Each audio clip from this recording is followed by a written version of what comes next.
हमने देखा जो बड़े बड़े लोग धन्ना सेठ टेम्पो में भर भर कर पैसा राहुल गांधी तक पहुंचा रहे थे, जो बात मोदी जी ने भाषणों में कही थी चीख चीख करके, वो तो कल बैठे हुए थे शपथ ग्रहण में। पकड़वा लेते टेम्पो वालों को, वो दोस्त काहे नहीं पकड़ाए गए सर? दोनों बैठे थे कल, अडानी अंबानी। हाँ बिल्कुल प्रज्ञा जी, राजनीति में जो दिखता है वही सही नहीं होता।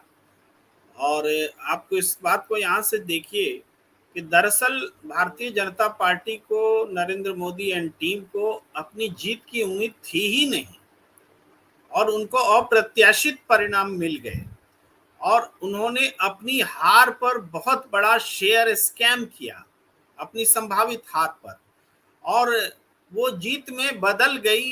ये बड़ा आश्चर्य है। जो जिस मैंने एक ट्वीट भी किया है, एक सज्जन ने बहुत अच्छे से समझाया है पूरा शेयर स्कैम को कि 31 मई को बहुत जबरदस्त ह्यूज इन्वेस्टमेंट होता है और इन्वेस्टमेंट फॉरेन इन्वेस्टमेंट होता है विदेश से, और जितना शेयर बाजार होता है उसका लगभग डबल हो जाता है एक दिन में। माने 1 लाख करोड़ से ऊपर का आंकड़ा है, जो 2 लाख करोड़ से ऊपर का 2.3 लाख करोड़ तक पहुंच जाता है। तो ऐसा देश के इतिहास में कभी हुआ नहीं था, कोई घटना नहीं घटी, कुछ नहीं हुआ, एग्जिट पोल भी नहीं आया और 31 मई को ऐसा हो रहा है। और फिर अगले दिन एग्जिट पोल आता है। यानी ये इन्वेस्टमेंट जो है किसी आने वाले वजह से हुआ, जिसको हम लोग नहीं जानते, कोई और नहीं जानता। जब आया एग्जिट पोल तो पूरे देश में एक छद्म वातावरण बनाया गया कि बीजेपी आ रही है, और इस छद्म वातावरण की उम्मीद में ये शेयर इन्वेस्टमेंट हुए थे, क्योंकि उस दिन शनिवार था, रविवार था, और जैसे सोमवार को बाजार खुला इस जीत की उम्मीद में, और उस समय आप देखिए 4 जून भी आ गया, तो सुबह में तो उससे पहले जीत की उम्मीद में बाजार छलांग लगाया, और उस छलांग लगाया तो जो इन्वेस्टमेंट 31 मई को हुआ वो सोमवार आते आते वो कई गुना ज्यादा हो गया।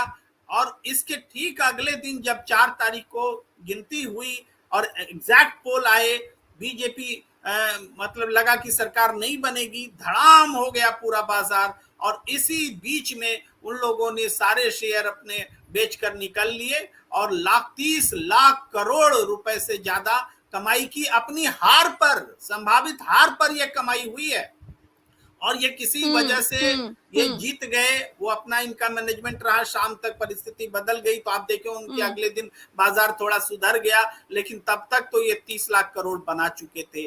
तो ये जो अंतर संबंध है आपदा में अवसर खोजने का, उस अंतर संबंध की परिणति वो तस्वीरें हैं जिसकी आप चर्चा कर रहे हैं। क्योंकि ये फॉरेन इन्वेस्टर को क्या मालूम कि एग्जिट पोल क्या दिखाने वाला है, फॉरेन इन्वेस्टर को क्या मालूम कि हिंदुस्तान में क्या रिजल्ट आने वाला है। मान लो आने वाला रिजल्ट पता भी हो तो एग्जिट पोल तो पता नहीं होगा, लेकिन वो चीजें हुई, जिसका मतलब है कि एक अंतर संबंध है वो फॉरेन इन्वेस्टर्स का हिंदुस्तान के एग्जिट पोल वालों के साथ, सत्ताधारी दलों के साथ, हिंदुस्तान के जो बड़े बड़े उद्योगपति जिन पास पैसा होता है, जो पर्दे से पीछे से पैसा लगाते हैं, लगवाते हैं, उनके साथ। तभी ये शेयर मार्केट घोटाला हुआ है और इसकी तस्दीक में जाना एक घोटाला और सर, एक घोटाला और कहा जा रहा है कि ईवीएम के जरिए बड़ा घोटाला किया गया है, बड़ा गोलमाल किया गया है। गिने गए वोटों में और डाले गए वोटों में 47,000 वोटों का अंतर है। जी बिल्कुल, मैंने भी इस बारे में भी टाइम्स ऑफ इंडिया के रिपोर्ट के हवाले से मैंने एक ट्वीट की है और उसको इसीलिए मैं, हाँ बिल्कुल मैंने पढ़ा है सर, इसीलिए मैं चाहूंगी आप उसे विस्तार से बताइए। ये देखिए उत्तर प्रदेश से संबंधित है। 15 सीटों के आंकड़े टाइम्स ऑफ इंडिया ने डाले हैं और उसमें कई सीटों पर जितने वोट पड़े हैं उसमें से बहुत सारे वोट्स इनवैलिड करार दिए गए, माने रिजेक्ट कर दिए गए हैं। भाई ये रिजेक्शन ऑफ वोट्स ईवीएम में तो हमने कभी सुना ही नहीं। भाई वोट तो जब बैलेट पेपर में पढ़ते हैं तो संदेह के आधार पर वो खारिज होते हैं कि इधर पड़े कि उधर पड़े कि बीच में ठप्पा लग गया, लेकिन ईवीएम में तो बटन जहां पड़ा उसको सीधे मिल गया। इसमें वोट खारिज कैसे हो सकते हैं, ये बड़ा सवाल। तो उसमें जब हमने देखा, ये कॉलम है सामने में, मेरे सामने में दिख रहा है, 15 में कई जो सीट्स हैं जहां पर की वोट्स खारिज हुए हैं और 15 में 3 सीटें हैं जहां वोट अधिक मिले, ईवीएम में जितने थे उससे अधिक मिले। तो ये भी परम आश्चर्य है कि भाई ईवीएम में जितना वोट है उससे अधिक कैसे आपने गिनती कर लिया।